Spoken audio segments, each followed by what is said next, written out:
setiap orang itu mencoba untuk membela dirinya dan dilihat positif negatifnya. Dalam hal ini yang dipilih oleh Sandra Dewi adalah menutup akun. Menutup akun itu jelas ada segi positifnya, tapi di samping itu ada segi negatifnya. Seperti sekarang, tutup akun malah membuat heboh.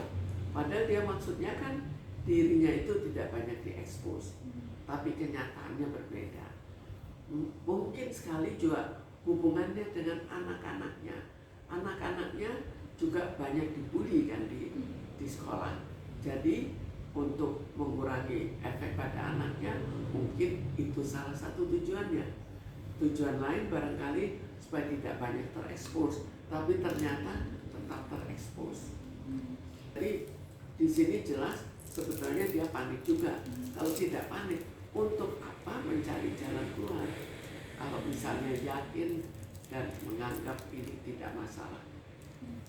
Jadi memang umumnya sekarang itu banyak anak-anak juga bisa melihat di media. Anak-anak juga bisa melihat kalau seperti ini perbuatan orang tuanya akan diketahui oleh anak-anaknya, bukan oleh anaknya, oleh teman-temannya. Dan kalau sudah ketahuan, maka cukup banyak yang otomatis akan membuli. Jadi itu sudah otomatis. Sekarang dia menangis masalah anaknya dibuli, itu hanya wajar-wajar saja.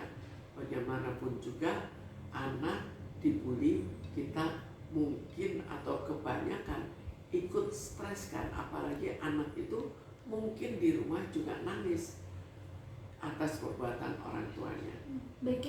Memang akhirnya dipersoalkan masalah bully terhadap anaknya. Sekarang kita lihat, tinggal kita melihat dari segi mana.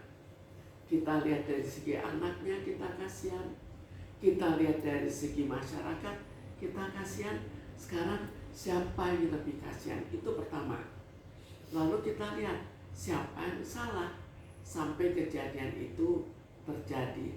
Apakah anaknya harus menanggung risiko dari perbuatan orang tuanya atau masyarakat?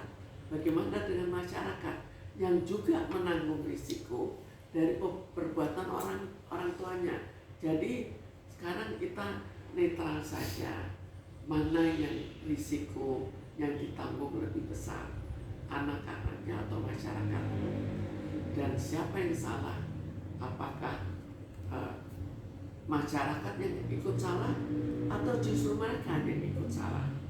Dan akibat dari kesalahannya otomatis ditanggung oleh keluarganya, termasuk anak-anaknya.